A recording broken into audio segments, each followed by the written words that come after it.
Boy, Rava, we're now on Chavtes Omid Beis. Rava has the following suffix: Birkas Hal Lechem Shal Matzu, Birkas Yain Shal Kiddush Hayom Mal.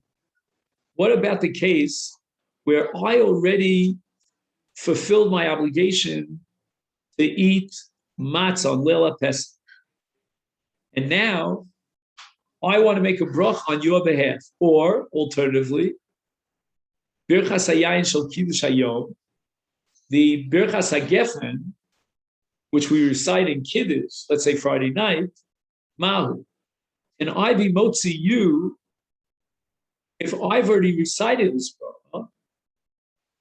As far as the Alachius Matzah is concerned, which is the Birkas HaMitzvah, for sure I could be motzi you because we share the same chiyuv and it's ours. But as far as the bracha on the lechem, which is hamotzi lechem in Aretz, it should be a Birkas HaNenim. And in Birkas HaNenim, if I was already Yotze and I recited the Birkas HaNenim for my Anah, I don't have an obligation to recite that bracha again. Therefore, it's a bracha shenetzricha for me to be motzi you with that bracha. And the same thing should apply to Kiddush. I already made Kiddush. I've already recited Bori Pri Hagafen. I drank my wine. Now I'm going to make Kiddush again for you. Okay, as far as the Kiddush is concerned, it's a Birkas HaMitzvah we shared over. But as far as the bracha over the Yayin is concerned, the Bori Pri Hagafen, that's a Birkas HaNenim. Says the Gemara, no. I have decided to say that it's okay. Why? Came in the Chovil who since the Achilus Matzah, the Kiddush is a Chova, and you cannot fulfill that mitzvah without eating some of the matzah, or the bread, or drinking from the wine, because that's the way the mitzvah of matzah is, that you have to eat the bread and enjoy the benefit of the bread. And in the case of Kiddush, you have to drink some wine. So the bracha now becomes integral to the mitzvah of Kiddush or the mitzvah of matzah, because now I need that bracha in order to fulfill that mitzvah, because I need to do the mitzvah to drink wine as part of Kiddush. I need to eat the matzah as part of the mitzvah of Achilus Matzah. I have to benefit from it. And therefore the Birkas HaNenim becomes now critical to the mitzvah itself, because I can't fulfill the mitzvah without the Hana.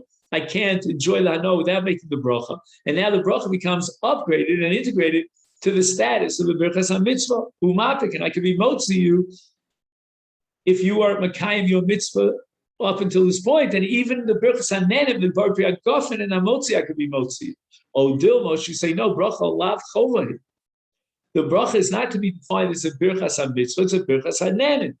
Now, even though it's true that for the mitzvah you need to be nana, but the bracha remains external to the mitzvah, and it remains a Birkas HaNenim. I can't be motzi.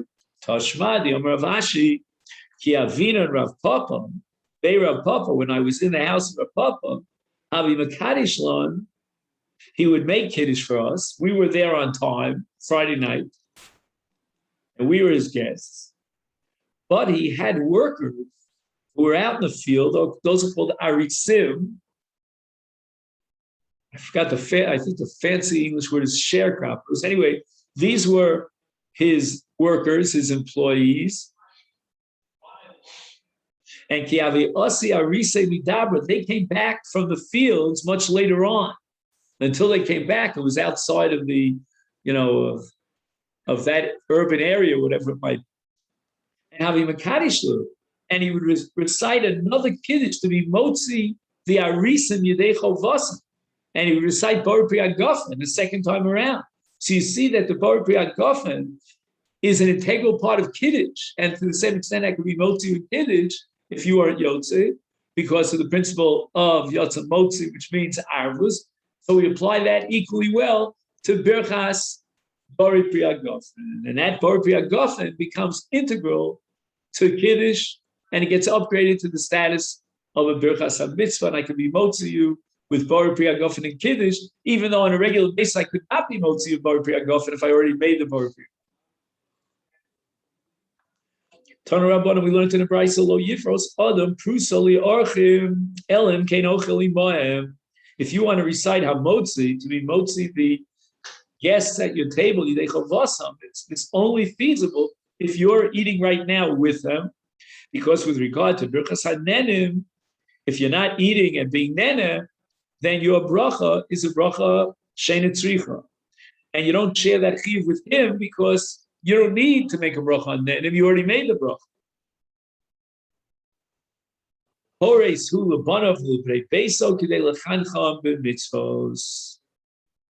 However, even though you made the bracha, you're allowed to make the bracha for your young children for the mitzvah of chinuch. It means that even though there's an isur bracha of atola and bracha sheina tzricha, these isurim are only dirabbanan. On a doraisa level, you only violate lotisa shem Hashem elokecha l'shav in a case where it's totally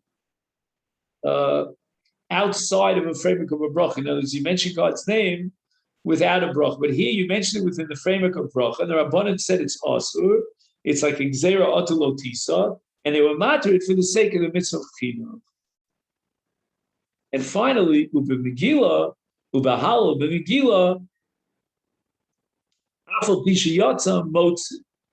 In other words, here we're dealing with the birchas ha-mitzvah, and the principle is that a birchas ha-mitzvah, you could be motzi someone else, even though you were yotze already yourself. Because as long as he wasn't yotze, you have an arvus as if you're chayv. Now, halal is a little bit of an issue here. I was surprised that he doesn't talk about it, but a bracha of a halal on Rosh Chodesh. Again, if the rice is only talking about Moadim, then I don't have a problem. But if it's also talking about Rosh Chodesh, that's a problem, because although Rabbeinu Tam has a bracha on halal on Rosh Chodesh, but Rambam, for example, and many other Chachmei Sfarad, they omit a bracha on halal on Rosh Chodesh. Then we would interpret this rice as referring to Moadim. Hadron Alecha Ra'ud Bezdin. And now we begin the fourth and final parak of Rosh Hashana that deals again with shofar. But in this case, when there's an overlap between Shabbos and Rosh Hashana. Yontiv Shel Rosh Hashana Shechal Lios B'Shabbos. We don't blow the shofar on Shabbos of Rosh Hashana, but the Migdash. In the Beis HaMikdash, they would blow the shofar on Shabbos Rosh Hashanah, low b'Medina, but not outside of the Mikdash, not in Yerushalayim, and certainly not in other cities. However, Mishachara Beis HaMikdash, Hiskin Rabbi Yochanan ben Zakkai Shu Tokim B'Chol Mokum Sheish Bo Bezdin. Now, Bezdin here is what's called the Sanhedrin Aktana, that's comprised of 23 judges. Any location that has such a Sanhedrin Aktana, they would blow the shofar on Shabbos and Rosh Hashanah. Now, what's the reason for this after the Churban Abayis?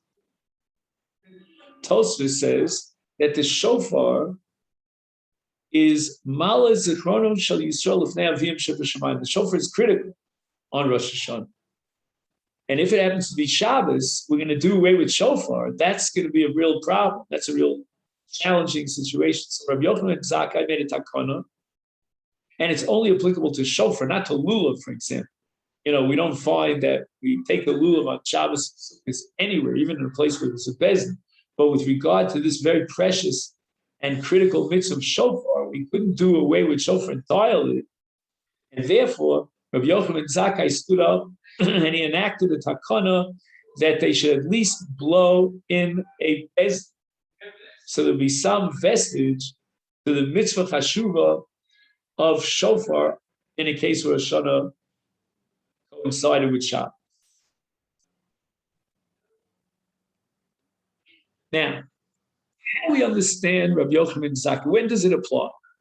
The language of the Tanakama here, because we'll see that Rabbi Elazar disagrees, is kol makom sheish bo bezdin, which means anywhere that has a bezdin of 23 elders, they will blow the shofar Rosh Hashanah of Shabbos. But on Rabbi Elazar, no, that's not so low. Hiskin Rabbi Yochanan ben Zakkai el b'Yavne v'lvad. Yavne has special status because the Sanhedrin Agdola, the highest court of the land, what we would call in our language the Supreme Court of 71 elders, went into Golus out of Yerushalayim, out of the Lishkas HaGozis in the Beis HaMikdash, over to a place called Yavne. And therefore Yavne, insofar as it was the house or the location of the Sanhedrin Agdola, it therefore had a special status.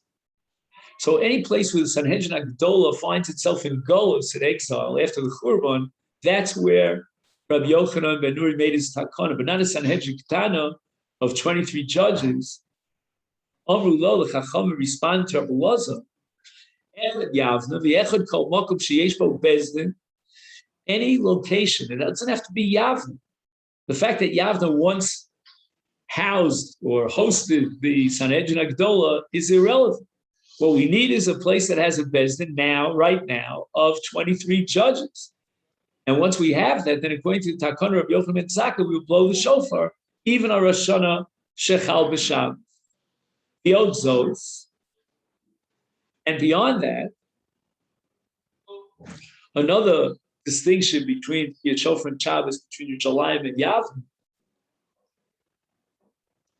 Let's say Yerushalayim Yisera al Yavne. They upgraded Yerushalayim, the entire city of Yerushalayim, after the Churban Abayis to a special status that doesn't apply to Yavne with regard to Kiyah Shofar on Shabbos.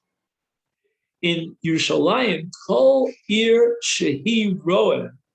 Okay, now we're going to have 4 descriptions of an area, city that's proximate to Yerushalayim. 4 conditions that have to be checked off. Number 1, Hi Roeh. From that location, you could see Yerushalayim. Number 2, Shomas. Okay, we'll have to see what that means, but literally it means that you can hear the tekiyos from Yerushalayim to that location. Number 3, Krova, it's got to be within a certain radius outside of Yerushalayim. And number 4, Yechola Lava, it's not outside the Tchum, and anyone could come in to Yerushalayim. So in any of these cities that are outside the bounds of Yerushalayim, but they are very close to Yerushalayim, Tokim, they would blow the shofar even on Rosh Hashana, Shechal, Leos, B'Shabbos. Now, this presentation is a little bit different than what we saw in the Mishnah. And the Mishnah gives the impression that during the time the Beis HaMikdash stood, they would blow shofar on Rosh Hashanah of Shabbos.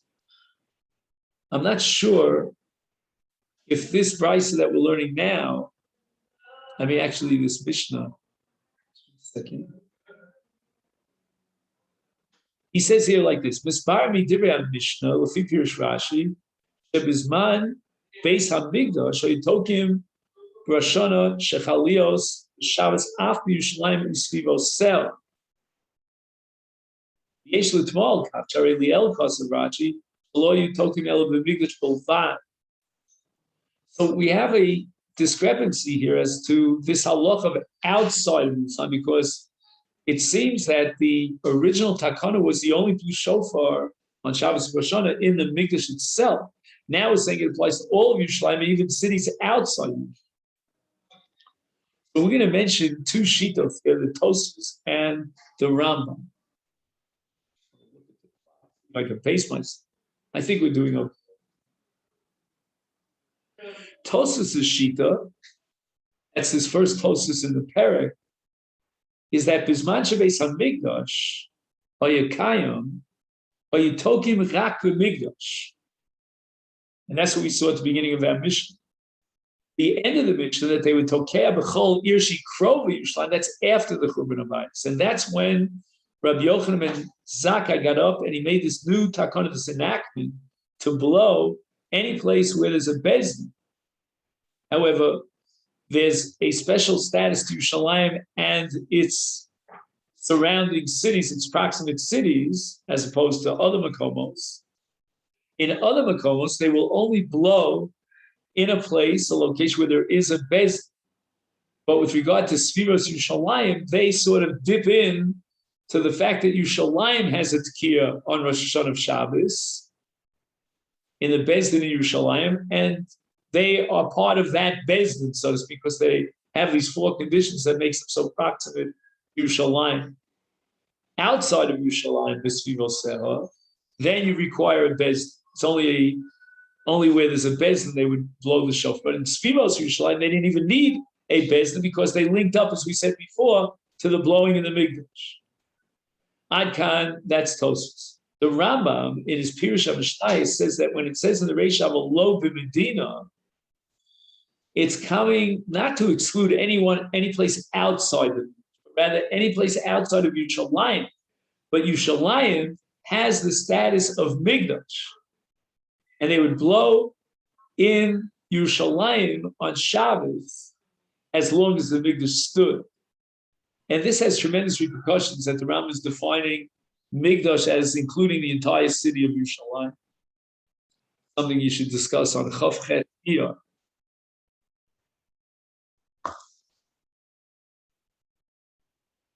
The Gemara says the following: how do we know that in Medina, as the Mishnah says in the Reisha, we don't blow the shofar on Shabbos? And here we have a major machlokas. One approach that's going to be Rabbi Levi is going to make this into a doraisa, that on the Torah law, there's no shofar blowing on Shabbos. Rabbi Levi bar Lachma, Rabbi Chama bar Chanina, Kosev Echan Omer. We have what looks like a contradiction between two verses. We have one verse in Parshas Emor, and there the Torah says about the first day of the seventh month, meaning Rosh Hashana, Shabboson, Zichron, Trua, which means we remember the Trua, we don't blow the Trua. Notice we recite the psukim about the Trua, but we don't actually blow the shofar on Rosh Hashana. How could that be? Because of Echad Omer, we have a pasuk at the end of Bamidbar, and it says over there, Yom Trua Yelachem, meaning that you blow the shofar on Rosh Hashanah. So the Gemara, in the name of Rabbi Levi, reconciles this apparent contradiction. When the Torah says Zichron Trua, you just read psukim about the shofar, but you don't blow the shofar. That's when there's an overlap of Rosh Hashanah and Shabbos. Kan, when the Torah commands us Yom Trua to blow the shofar, that's b'yontiv shechaliyas b'chol, when Rosh Hashanah falls on any of the day from Sunday to Friday. Now, this is really fascinating. It comes out, according to Rabbi Levi, and Rav is about to disagree, that on a Doraisa level, you don't blow the shofar on Rosh Hashanah of Shabbos. It's a Zichron Trua, but not a Yom Trua. And if you ask me to fit that into any of the categories of malachos, we have 39 malachos. Blowing a shofar doesn't fit into any of the 39 malachos. It's a separate Isur that the Torah said that if there's a combination of Rosh Hashanah and Shabbos, then we sort of demonstrate the fact that it's Shabbos and we omit the shofar blowing, and it becomes Zichron Trua. And Rav is not going to tolerate that. I'm going to prove to you that this halach that on Rosh Hashanah of Shabbos we omit the shofar is not a doraisa, it's a gzeira d'rabbanan, because b'mikdash heichi takinon. Meaning the same isurim that apply outside of the mikdash apply inside the mikdash on a doraisa level. And if you have an isa doraisa blowing the shofar, and Rava in the V'od is going to say, I can't even imagine an isa doraisa blowing the shofar. What malacha did you violate? But if there was such a law that there's no shofar blowing on Shabbos of Rosh Hashanah on a doraisa level, then how can we blow the shofar on Shabbos Rosh Hashanah in the Beis HaMikdash? And we're saying it's also outside the Mikdash in Medina, it should be also even in the Mikdash. And again, apparently the first opinion, which is Rabbi Levi, he would argue that since it's a new Isur that the Torah is saying you're not allowed to blow the shofar, the Torah restricted that Isur. It only applies outside the Mikdash, but not inside the Mikdash. V'od halav malacha. Shofar blowing is not a malacha. It's not one of the 39 categories of labor. The Itzra Krol and Mu'ute, that we need a pasuk that should tell us that it has the status of a malacha, and therefore we're not allowed to blow shofar on Rosh Hashanah of Shabbos because you're violating a malacha. That's impossible. The Tana of the Beis Shmuel. And now we're analyzing the pasuk at the end of Bamidbar. Kol molechas avodah lo sasu. And we see the Torah only prohibit on Shabbos and Yom Tov malacha, molechas avodah, And what is this coming to exclude? Yotzat kia shofar dias hapas shifachma me'enu malacha.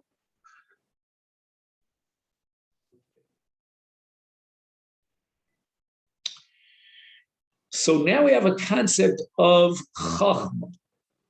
What does this mean? We have regular actions and activities that we get involved in on a Shabbos and Chol, and then we have malachas on the other extreme, which are specific categories of labor in which we make an impact on the universe, on the world, and change substances, etc. In the middle, we have something called a chachma. We don't actually change anything in the universe, but on the other end, we do something significant that's called a chachma. Chachma meaning it's a professional skill. I don't know if you're familiar. There's a pizza shop here on Derech Havron called Anfania. I don't get any commission, so, but it's very nice that sometimes they make a different kind of pizza, like an Italian kind of pizza. But sometimes, if you're there at the right time, you could actually watch them make the pizza. And they do all sorts of tricks. They twirl it around in their hands, and you see them when they take out the pizza from the oven. It's a whole special chachma. That's called Redias Hapas. And then you have something called Tkiyat Shofar, which obviously requires a certain amount of skill. Not everyone, you give them a shofar and they end up blowing nothing. Like we had the sugya yesterday of Nibuche Nava. You blow something that sounds like, I don't know what, but not like a shofar. But that's not a malach, and that's not prohibited on the Doraisa level. So therefore, we have to come back to the drawing board, says Rav, and figure out why we don't blow the shofar on Rosh Hashanah Shabbos. Would allow it, and therefore we're obligated to blow the shofar when Rosh Hashanah Shabbos. Rabbanan who the Gazabay, what are the Rabbanan afraid of? Kidarabba is one of the most famous statements in Shas. It appears all over the place. The Omar Rabba Kol Chayom Tkiyah Shofar, Veina Kol Bekiyim Tkiyah Shofar, Zera Hashem Yitlenu Biyadu Biyelechei Salabaki, Lilmod V'Avirenu, Arba Amos B'Shusa Rabba, Hainu Time the Lulav, Hainu Time the Megillah. This is a famous Zera the Rabba. That Rabba, imagine, took a mitzvah d'oraisa in two cases. That's the mitzvah of shofar, the mitzvah of lulav. And he said, don't fulfill the mitzvah. According to Torah law, you're obligated in shofar and lulav on the first day of Sukkot, even if it's Shabbos, and on Rosh Hashanah, even if it's Shabbos. But Rabba says, no, shevi altas. The Gemara in Yevamah says, yesh kof yad chachamim, lakar dovim in ator shevi altas. Rabbanan said, we're not going to allow you to take the shofar. We'd rather forfeit a mitzvah d'oraisa rather than jeopardize violating a malacha d'oraisa of havaras daled amos susarabim, because a shofar needs a bucket, an expert. And this whole sugi about lulav we learned when we were doing the daf yomi and sukkah. And then I asked you the following question: what about Shabbos and Pesach? Because matzah also requires a great deal of expertise. You take the matzah to a bucket. I don't know if you've ever seen a matzah. I think I once saw one, that had a bubble in it. And there's a whole siman in Shulchan Aruch about whether it's chametz or it's matzah. And for that, you have to be a real bucket. But we don't find such a gzeira. And sukkah for sure now. In any event, with regard to three mitzvahs, when those holidays overlap with Shabbos, we do away with those mitzvahs. Number one, shofar. Number two, lulav, and number three, kriyas hamigil. Kriyas hamigil is only the Rabbanan, so it's not such a radical revolution to say that we don't read the Megillah on Shabbos and Purim. But this is the famous Zera D'Rabba.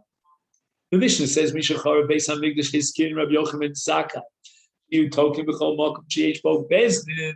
As we said before, the significance of the shofar that it's malas and ronam in front of Shamayim, the Kisei HaKavod, we can't do away totally with shofar on Rosh Hashanah of Shabbos. So Rabbi Yochanan Zakai, as a vestige to that mitzvah, allowed and even required that we blow shofar in a place where there's a bezdin. Now, I'm not sure why bezdin plays such a role here. Probably it means that if you're afraid that he, as we saw in Rabbah, he might carry it for Amos, then if we have the supervision of bezdin, they'll guarantee that no one will violate that Isur of Avara. I don't know. Tana Rabbana, we learned in a brayso. Now, after the Sanhedrin Agdol of 71 elders went into exile from Shalim, they came to Yavne. And this was the very first year of Rosh Hashana in Yavne, which is after the Golus of Sanhedrin, and they didn't know what to do. What should we do on that first occasion after the Golus of Sanhedrin, 71 elders from Yerushalayim to a place called Yav? So Pam Achas Chal Rosh Hashanah Lios B'Shabbos. Pam Achas here means Pam Rishona. So now we have a new issue that we never faced before. We're in the city of Yavne. We have a Sanhedrin, but it's Shabbos. What do we do? It's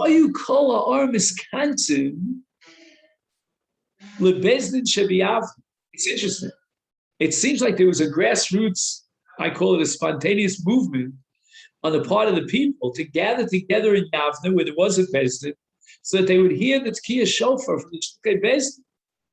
Because that's what they were used to when Yerushalayim had, hosted the Sanhedrin Agdola. Now Yavne is hosting the Sanhedrin Agdola. So just like at the time of Yerushalayim, they would gravitate and converge on Yerushalayim. Now the people started, almost as I said before, grassroots movement to converge on to Yavne. Again, the Bnei B'Seir were the Gedolei Ador. Rav Yochanan Tzaki turns to them and he asks them the following question: Niska, should we blow the shofar here in Yavne, just like we did in Yerushalayim? Amru lo nidon. You know what? That's a very interesting question. We're going to have to think it over. We have to get our scholars together, our think tank, and work it out. Can we blow the shofar in front of a Bezdin, or should we still be afraid that maybe people will carry their shofars for Amos and Rishus Harabim? Omalahem, Rabbi Yochanan Zaki says, you know what? I got a better idea. Nitka, let's go ahead and blow away. It's Shabbos, but we're going to blow the shofar. And we're going to consider it as if Yavne is like Yerushalayim, and we're not afraid that people carry it to Amos and there's a Bezdin. And then we'll decide whether this is the policy that we should follow. So what do?